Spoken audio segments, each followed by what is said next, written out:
order finds that the route, location, and design of the Line 5 replacement segment is reasonable and is a significant improvement over the dual pipeline configuration. A major decision just made hours ago. Michigan officials approved the $500 million Line 5 pipeline tunnel project under the Mackinac Straits, and emotions are running high right now. The state's three-person Public Service Commission okayed the project this afternoon, while opponents voiced their concerns and anger to the commission, saying this decision endangers the environment. And we've been covering this issue extensively, and reaction has been pouring in just in the past couple of hours. So let us be clear, the plan still needs approval from the U.S. Army Corps of Engineers, but today's vote is major news.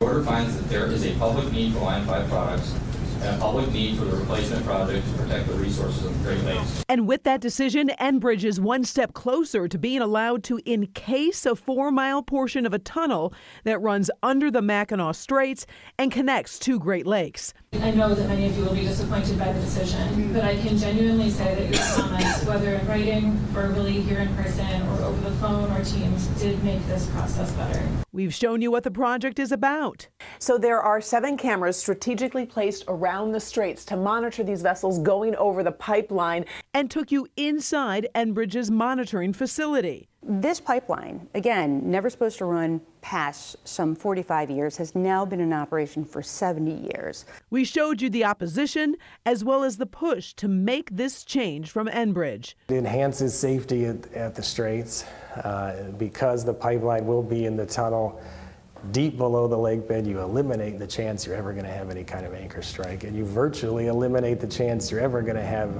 any kind of product get out into the water. Today, the commission said allowing the Canadian company to encase the tunnel would be the best way to mitigate the risk of a spill. It virtually eliminates the risk of anchor strikes, and the tunnel will serve as secondary containment to prevent the product from reaching the streets. Opponents were outraged. This is not a reasonable solution, it's a phony solution.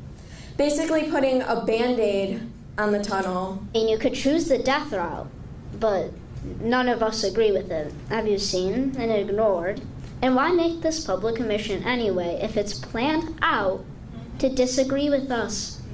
Literally planned out first. Lots of opposition there, right? Well, there is a lot of reaction to this. I'll give you a sampling. The Groundwork Center sent a statement reading in part, greenlighting this tunnel simply trades one set of extreme risks for another. There is no other tunnel like this in the world, and for good reason. Given Enbridge's terrible track record of repeated safety failures and spills, it is shocking that Michigan regulators would approve this half-baked proposal. We are trading a ticking time bomb for an actual one. Meantime, a spokesperson for Enbridge said in part, the MPSC carefully examined this complex issue and considered many viewpoints, questions, concerns, and ideas. Ultimately, the MPSC agreed with its staff's conclusions that Line 5 transports critically needed energy for Michigan and the region, and placing the Line 5 pipeline in the Great Lakes Tunnel better protects the Great Lakes. Now, to see my extensive report on Line 5, all you need to do is go to the Local 4 Plus app, look for Line 5 under the New Releases tab, and as we always say, we'll be covering this. Yeah, a lot of passionate feelings. Right? You normally don't see that kind of wide range of ages. Right, exactly.